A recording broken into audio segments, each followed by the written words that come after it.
De retour dans le Tennis Football Show donc pour cette deuxième partie, Wimbledon. C'est parti. C'est reparti. Donc là on attaque la deuxième semaine avec une première semaine marquée par le nombre incroyable de surprises. Ah ouais, alors là ça n'a pas arrêté. Les têtes de série chez les hommes, chez les femmes. Alors chez les femmes encore plus. Ah, y a, parmi les 10 il n'y a que Sylvie Vitolina, voilà, il n'y a plus rien sinon. Exact. Chez les hommes, la grosse surprise à mon sens, puisque c'est bien planté, je me suis bien planté puisque j'avais donné Silic, tout le monde s'est planté. En tant que favori, il se fait sortir par Peya au deuxième tour, qui est une énorme surprise.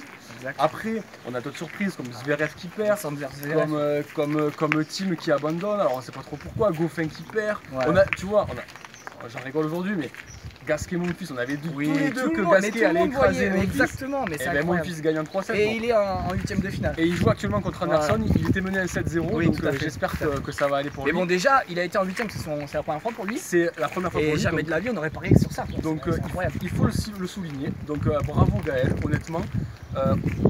On le savait qu'il était capable de bien jouer sur gazon. Il a un très gros service, un très gros coup droit. Il sait jouer au tennis, Gaël, il a une main exceptionnelle. C'est plus son attitude ces dernières années, je trouvais bien sûr, chier tout à fait. Mais en fait, c'était à mon sens une question d'envie. Tu vois, il n'avait pas envie de jouer sur cette surface. Là, cette année, il s'est mis la tête à l'endroit et puis il est très bon. Donc là, il peut passer. Pourquoi autant de surprises dans ce tournoi de Wimbledon? Alors, il y a plusieurs facteurs. C'est vrai que ce tournoi, il y a toujours eu des surprises en fait au cours du tournoi. Mais au niveau des vainqueurs, il y a rarement des surprises. D'accord. Mais comme on le voit, là, Nadal et Federer, ils sont solides, personne ne les embête. Potro aussi. Exactement. Le Potro qui fait partie des potentiels vainqueurs également. Je l'avais dit. Mais totalement. Et Djokovic aussi. Donc, pourquoi autant de surprises?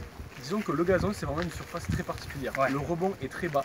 Les balles fusent, c'est-à-dire que les joueurs qui jouent à plat sont un peu avantagés puisque les balles fusent. Et c'est là où on voit que le jeu d'un mec comme Tim qui est très bon sur terre, malheureusement, s'il n'arrive pas à s'adapter sur gazon, il ne peut pas avoir de résultat parce que Tim il met beaucoup d'effets dans sa balle et l'effet ne prend pas sur le gazon, tu vois. Donc c'est pour ça qu'il y a beaucoup de surprises. Il y a aussi une explication. Ça réduit le niveau, tu veux dire? Alors peut-être ça nivelle un peu et ça donne une place plus importante aux joueurs qui sont talentueux, où le physique est beaucoup moins important, notamment à Roland Garros. C'est-à-dire qu'à Wimbledon, tu as notamment un joueur français qui a souvent très bien réussi dans ce tournoi, c'est Gasquet, puisqu'il a fait 2 fois demi-finale, parce que lui, où il a un physique peut-être un peu moins bon que certains, il a une main tellement exceptionnelle que sur gazon, ça lui permet de s'exprimer au même niveau. Alors j'ai mis une autre petite question par rapport à ce tournoi, parce que j'ai vu le match d'Alizé Cornet, qui a complètement pété un câble contre l'arbitre sur une balle que je sais pas si elle avait raison en tout cas, mais par contre il y a eu une autre histoire avec Per, où là je suis sûr que Per avait raison, et il s'est vachement énervé contre l'arbitre. Et j'ai entendu les commentateurs dire qu'il y avait quelques problèmes avec cet arbitre-là. Donc est-ce que dans ces tournois-là, l'arbitrage est parfait ou est-ce qu'il y a quelques soucis des fois? Alors l'arbitrage n'est jamais parfait. Ça dans tous les sports. Et le tennis, il échappe pas à la règle. L'arbitrage n'est jamais parfait. Maintenant, il y a quand même aussi parfois, si tu veux, des joueurs qui ont des comportements très limites. Tu me cites Cornet. Oui, les deux n'avaient pas un très bon comportement.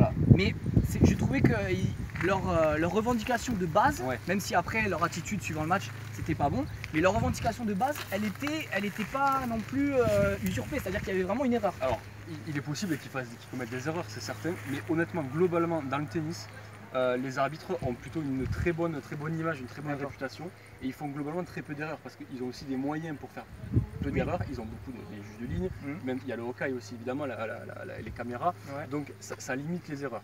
C'est pour ça que par exemple au foot il y a beaucoup plus d'erreurs, c'est beaucoup plus difficile aussi, tu vois, mais c'est plutôt des épiphénomènes. Et là tu me cites quand même 2 joueurs avec des caractères assez particuliers. Après, ça n'enlève pas que le comportement qu'ils ont eu après, c'était néfaste. Alors, autant Benoît Paire, je trouve que ces derniers temps, il a un comportement où je trouve qu'il s'améliore. Il s'améliore, mais sur ce match-là, c'était affreux. Sur ce match-là, je suis d'accord, il a pété les plombs. Pendant 1,7 et demi, il n'a pas arrêté, c'était insupportable. Tout à fait. Mais alors, Cornet, elle a un comportement lamentable depuis des années. Et d'ailleurs, si elle n'arrive pas à progresser plus haut, il ne faut pas chercher des loin. C'est uniquement, elle n'a pas un mental de championne, elle a un mental où elle est en permanence à la contestation. Donc, elle n'ira pas très loin. Parce que personnellement, j'ai jamais vu Nadal, Federer aller comme ils ont fait. Et de toute leur carrière. T'as tout dit, et là tu me parles des plus grands joueurs de tous les temps. Voilà. Donc c'est peut-être à ce niveau-là que ça souffre. Exactement. Donc on va voir, alors dimanche prochain, au gros dimanche, puisque finale Wimbledon à 15 h, finale de la Coupe du Monde à 17 h. Mais en attendant, on va vous présenter une petite nouveauté dans le Tennis Football Show, appelée la buvette. Et j'appelle Julien. Allez, Julien pour la buvette, on t'écoute. Bonjour Anthony. Bonjour monsieur Julien. Bonjour Sébastien. Bonjour Julien, enchanté. Bienvenue dans le Tennis Football Show. Merci à vous. On te laisse la vidéo. Donc aujourd'hui dans la buvette, on aurait pu parler du départ du Tour de France avec l'affaire Froome Il y avait des On choses aurait à pu. dire. On aurait aussi pu parler de la vidéo de présentation du nouveau maillot de l'Olympique de Marseille, avec un nouveau sponsor Puma. Puma, oui, Une oui. vidéo très originale.